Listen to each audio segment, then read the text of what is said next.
The sand at the edge of the Sea of Galilee is blistering hot. The air is thick, suffocating, heavy with the smell of salt and unwashed bodies.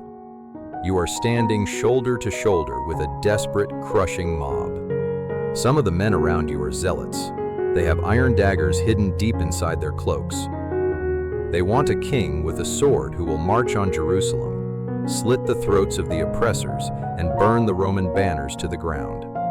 Others in the crowd are sick, frail, reaching out with trembling fingers, just to touch the hem of a rabbi's dust-stained garment. The pressure of the crowd is immense.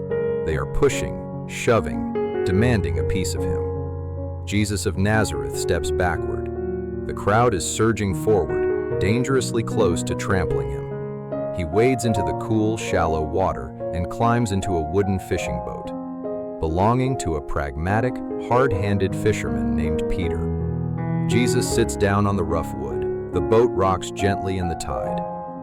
He looks out at the thousands of expectant faces lining the shore. They are waiting for a declaration of war. They are waiting for a military revolution. They want fire from heaven. And then the rabbi opens his mouth and begins to talk about a farmer. He holds up his hand, pinching his fingers together, as if holding a single, tiny, seemingly pathetic mustard seed, or a grain of wheat. You look at that invisible seed in his hand. Then you look up at the Roman soldiers standing on the distant ridge, with their heavy iron shields and their polished spears, the invincible empire. How does a tiny, fragile seed defeat an empire of iron? We will get to Rome, but not yet. You see, this is not a story about first-century agriculture. This is not a moral checklist for your personality. This is not a quaint bedtime metaphor meant to make you feel warm inside. This is the master blueprint of how the invisible kingdom of God actually invades the earth. If you do not understand what Jesus says from this boat, you will never understand anything else he does. He tells them a mystery. The Greek word he uses is mysterion. This is not a puzzle meant to be solved by clever scholars. It is a secret truth revealed only to those who are willing to lean in and listen closely. It is the secret counsel of God. He looks at Peter, he looks at Matthew, the former tax collector standing on the shore, memorizing these words. And he says, "A sower went out to sow." You have to forget everything you know about modern farming. If you picture a farmer today, you picture someone meticulously digging neat little rows and gently placing seeds into soft, perfectly tilled soil. But in the ancient Middle East, agriculture was a battle. A farmer did not plow first. He carried a heavy leather bag strapped across his chest. He reached in, grabbed generous handfuls of seed, and threw them everywhere. He scattered the seed first, and then, only after the field was covered, did he bring the plow to turn the ground. This historical reality changes everything. The sower in this story is not being careless. He is not reckless or wasteful by first-century Roman standards.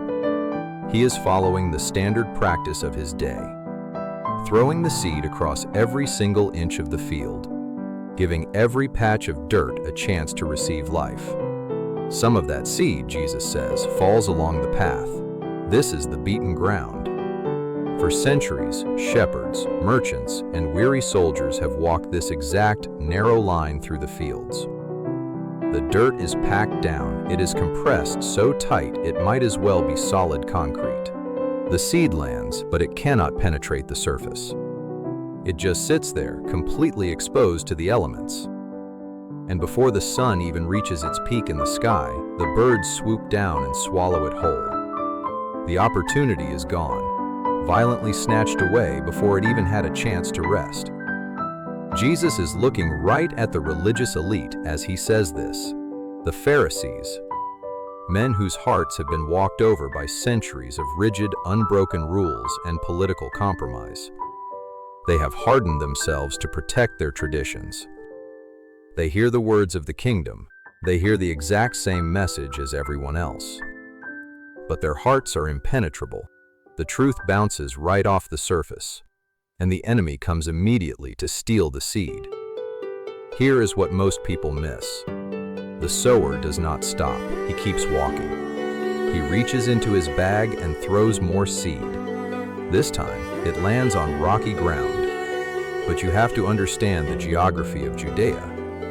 This is not a field with a few loose pebbles scattered around. In this part of the world, the land is often composed of a very thin layer of topsoil, resting directly over a solid, impenetrable shelf of limestone bedrock. The seed falls into this shallow dirt. The soil is warm because the limestone traps the heat of the sun. And because the roots cannot go down, the energy goes up. The seed shoots up fast. Green stalks burst through the dirt almost overnight. To the untrained eye, it looks like an instant miraculous success. It looks like a revival. Look at the crowd standing on the beach right now. Look at the thousands of people cheering for Jesus, waving their hands, desperate for his attention. This is the rocky ground. They love the miracles. They love the free bread multiplying on the hillsides. They love the spectacle, the emotion, the thrill of the moment. They receive the word with immediate, explosive joy. But they have no root. They have no depth. The moment the sun beats down, the moment following this controversial rabbi becomes dangerous, or costs them their reputation, or demands their lives, they will wither. You can almost see Peter sitting in the back of the boat, listening to this warning. Years later, he will remember this exact moment. He will remember the massive cheering crowd on the shores of Galilee. And he will remember how quickly that exact same crowd turned into a vicious mob screaming for blood in Pilate's courtyard. When the heat of persecution rises, the shallow roots burn away, the joy evaporates, and the bright green stalk turns to dead, useless ash. Look at the pattern unfolding on the shores of Galilee. The farmer never changes. The seed he throws never changes. The reckless generosity of his sowing never changes. The only variable in this entire mystery is the condition of the dirt the seed lands on. If this master blueprint is shifting how you read the Bible, and you want to uncover the hidden meanings behind the rest of Jesus' teachings, take a second to subscribe to the channel. Walk with us as we decode the rest of the parables and bring the ancient world back to life. And this is where it gets remarkable. The sower keeps walking. He reaches into his bag and he throws the seed into a third patch of ground. This soil is not hard like the beaten path. It is not shallow like the rocky ground. It is actually dark, rich, and deep. It has all the nutrients required to sustain life. The seed goes into the dirt. It germinated. It takes root. It begins to grow into a strong, healthy stalk of wheat. But there is a hidden danger in this soil. It is already occupied. Beneath the surface, the root systems of thorns and briars are lying dormant, waiting for the spring rains. When the water comes, the wheat grows, but the thorns grow faster. In the ancient Middle East, these thistles were aggressive. They had massive, sprawling root systems that would ruthlessly steal every drop of moisture from the dry earth. As they grew, they formed a thick canopy, blocking out the sun. The wheat does not die immediately. It just slowly starves in the shadows. It is choked to death. Jesus looks at the crowd and explains the tragedy of the thorny ground. These are the people who hear the word, and they actually accept it, they believe it. But then, the anxieties of life and the deceitfulness of wealth creep in. Think about the rich young ruler. You know his story. He is a wealthy aristocrat, a man with massive estates, political power, and a heavy financial portfolio in first-century Jerusalem. He runs up to Jesus.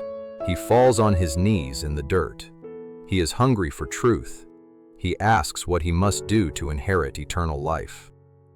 Jesus looks at him, and the text says Jesus loved him. The sower throws the seed directly into the rich soil of this young man's heart. And the seed starts to grow. The young man wants the kingdom. But he has too much else growing in his field. He has the pressure of maintaining his social standing. He has the anxiety of managing his wealth. He has the desire to keep his comfortable, luxurious life intact. Jesus tells him to sell everything, uproot the thorns, and follow him. The young man stands up and he walks away weeping. He did not walk away because he hated Jesus. He did not walk away because he thought Jesus was a fraud. He walked away because his heart was too crowded. Hold that thought, because this is the most terrifying soil of all. The first two soils represent people who ultimately reject the message, but the third soil represents people who try to keep it. They try to grow the wheat and the thorns at the same time. They want the peace of God, but they also desperately want the approval of their peers. They want the kingdom of heaven, but they are absolutely terrified of losing their kingdom on earth. You do not have to be an enemy of God to lose the kingdom. You just have to be distracted. You just have to take the radical, life-altering words of Jesus and add them to a schedule that is already packed completely full of everything else. The thorns choke the life out of the plant, and it produces absolutely no fruit. But the sower is not finished. He reaches into his bag one last time, and he throws seed onto a fourth patch of dirt. This is the good soil. It is rare, but it is beautiful. It is not beaten down and hardened by the heavy traffic of the world. It is not shallow, hiding an impenetrable shelf of rock beneath a deceptive surface. And it is not crowded with the aggressive root systems of wealth, anxiety, and social pressure. It is deep, it is rich, and it is completely clear. It is ready to receive. The seed falls into the earth. The roots go down deep, anchoring the plant securely. The stalk grows up strong, vibrant, and resilient. When the hot sun of persecution beats down, the plant does not wither, because it has a deep well of water to draw from. And this plant does the one thing it was designed to do. It produces a massive harvest. 30, 60, or 100 times what was sown. Jesus looks at his disciples, the small group of men who have given up everything to follow him. He tells them, these are the people who hear the word, and they actually understand it. They do not just get emotional. They do not just add it to a crowded life. They hold fast to it with an honest and good heart. And by their patient endurance, they bear fruit that changes the world. This isn't just a nice story about farming. It is the master blueprint for the entire movement. The Roman Empire built its undeniable power on iron swords, brutal legions, and the bloody Colosseum sands. They believed the world could only be conquered and controlled through extreme violence and overwhelming fear. But Jesus stood on the quiet shores of Galilee and proposed something entirely different to the world. He proposed an eternal empire built not on blood, but on dirt, scattered seeds, and the human heart. A spiritual revolution that does not start with a marching army, but with a humble farmer scattering seeds. It is slow, it is quiet, it is incredibly vulnerable to the birds, the rocks, and the thorns. But when this message finally finds good soil, it becomes an unstoppable, world-changing force of nature. The early believers took this blueprint. They walked into the darkest, most dangerous alleys of ancient Rome. They faced horrific persecution. They were thrown to the lions. They watched their beautiful city burn. But they held fast to the word. They endured the fire with an honest and good heart. And against all odds, the seed outlasted the empire. The mighty Colosseum is a ruin, but the word remains. So the profound question Jesus leaves us with today is not about the farmer or the seed. The only question that matters is this: what kind of dirt are you? Thank you for watching. Subscribe to uncover more ancient mysteries and bring the biblical world back to life.